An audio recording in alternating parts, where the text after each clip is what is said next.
Donc, je voulais premièrement vous dire que à toutes les semaines ou à peu près, Adam Kingsley, qui est notre DG, qui est un vrai dynamo, qui travaille très, très fort, à chaque semaine ou à peu près, on parle avec l'OPIC, donc la commissaire des brevets, les chefs des divisions brevets, marques et dessins, les Chief Policy Officers, ils sont tous là sur l'appel. Il y a à peu près 8 ou 9 personnes. Et puis, on leur parle à chaque semaine de leur programme de Designated Days, bien entendu, et aussi des enjeux de pratique qu'on peut avoir au niveau de la profession. Puis en plus, les relations sont très, très bonnes avec eux. On a comme un nouveau dynamisme là, dans la coopération avec l'OPIC. Et puis, ça nous a permis peut-être d'avancer des nouveaux sujets de discussion où on n'avait pas été trop chanceux dernièrement, soit en particulier les méthodes de diagnostic médical, et la brevetabilité là, des méthodes de diagnostic médical, et puis le caractère distinctif dans les demandes d'enregistrement de marque de commerce. Donc, on ouvre des nouveaux chantiers avec eux, puis ils sont très réceptifs, donc ça va bien. On va continuer dans ce sens-là. Aussi, je voulais vous dire des choses où on a eu peut-être un peu plus de difficultés à l'IPIC. Comme vous avez su, on a malheureusement dû annuler notre réunion annuelle qui devait avoir lieu à Whistler. C'est vraiment dommage parce que c'est un lieu magique et puis on avait un super beau programme de montée. Tout était prêt au lancement, puis malheureusement, on a été obligé d'annuler.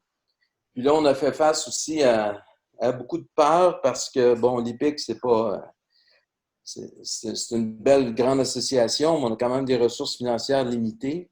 Puis, essentiellement, pour vous mettre dans les confidences, là, selon les contrats, on était sujet à des pénalités importantes si on n'avait pas.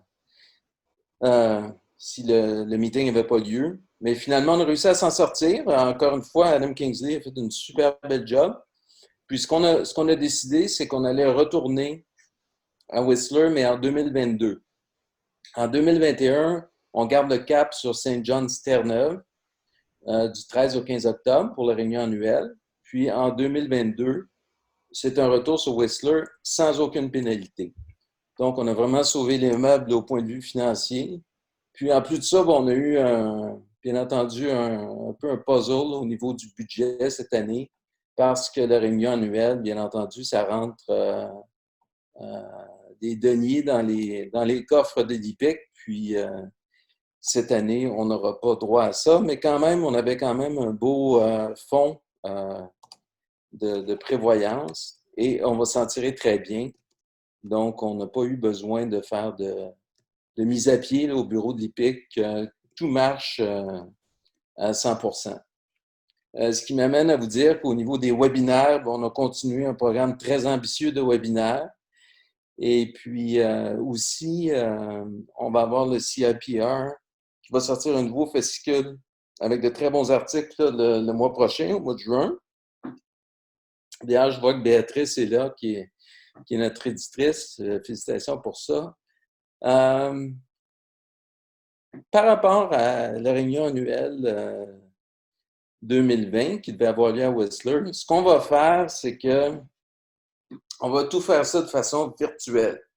Les gens de l'IPIC, le personnel de l'IPIC sont très modernes, ils sont au courant des derniers logiciels puis tout ça. Fait qu'on va réussir à avoir une réunion annuelle avec vote, puis tout ça de façon virtuelle. Et puis, on va même aussi avoir une réunion annuelle au niveau du contenu de formation. En fait, on va faire un espèce de gigantesque webinaire. Euh, Pas comme si on avait besoin d'un webinaire, mais un autre webinaire. Mais ça va être un beau webinaire avec des sujets très précis. Et puis, vous allez tous être invités à participer. Fait que c'est ce qui se passe. On a aussi, on a été obligé de remanier les programmes de l'IPIC McGill, les programmes de formation. Cet été, les programmes seront bien entendu virtuels. Les programmes de formation des administrateurs en brevets et marques sont rendus complètement on demand. On fait beaucoup d'efforts au niveau aussi de ce qu'on appelle advocacy. We're going to be meeting with as many government officials as we can in order to promote the use of IP within the rekindling and relaunch of the economy. So what we basically want to tell the government is instead of the usual building rows of bridges to relaunch the economy, we should really support IP and companies that do IP. So we're going to try to convince all provincial governments and the federal government to earmark some funds and some first patent programs or second patent programs, but just definitely earmark some funds for IP protection for those companies and individuals that want to protect their IP. Because we've looked at statistics and we saw that during the last sort of recession or financial crisis, 2008, 2009, there's a lot of important companies now that kind of were born out of this recession. So necessity is the mother of invention. There's probably a lot of creativity and a lot of inventions that are going to come around, and the government needs to support it because we're sort of trailing behind in Canada as far as patents per population or for the kind of economy that we have. So just next week, I'm going to be talking to a parliamentary committee in British Columbia on the role of IP in the economic relaunch for British Columbia. And I'll try to do the same thing, or other people on council or other people in IPIC will do the same thing for other provinces and also for the federal government.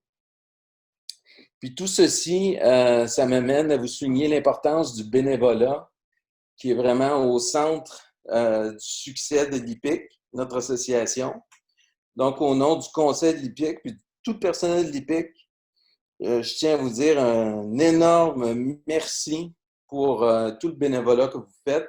Je sais que plusieurs d'entre vous sont impliqués dans des activités bénévoles pour l'IPIC.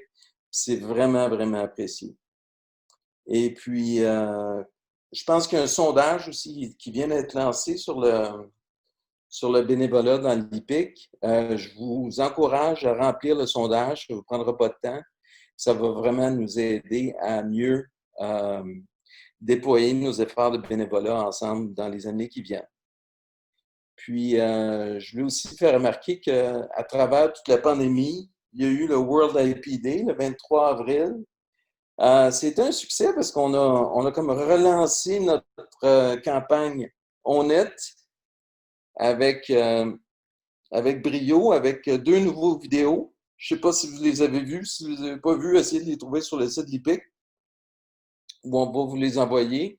Puis essayez aussi de les mettre sur votre LinkedIn ou sur Twitter ou toutes les façons possibles. C'est des beaux vidéos qui sont des témoignages d'entrepreneurs d'ici, y compris un entrepreneur de Montréal, par rapport à l'utilisation de l'API et le succès d'une entreprise grâce à l'API. Fait que c'est des live testimonies, mais c'est pas live, là, mais c'est des vidéo testimonies qui sont vraiment très, très bons. Puis on les a montrés à certains officiers du gouvernement fédéral qui ont été très impressionnés par ce qu'on a fait avec ça, avec des ressources quand même assez limitées à l'IPIC.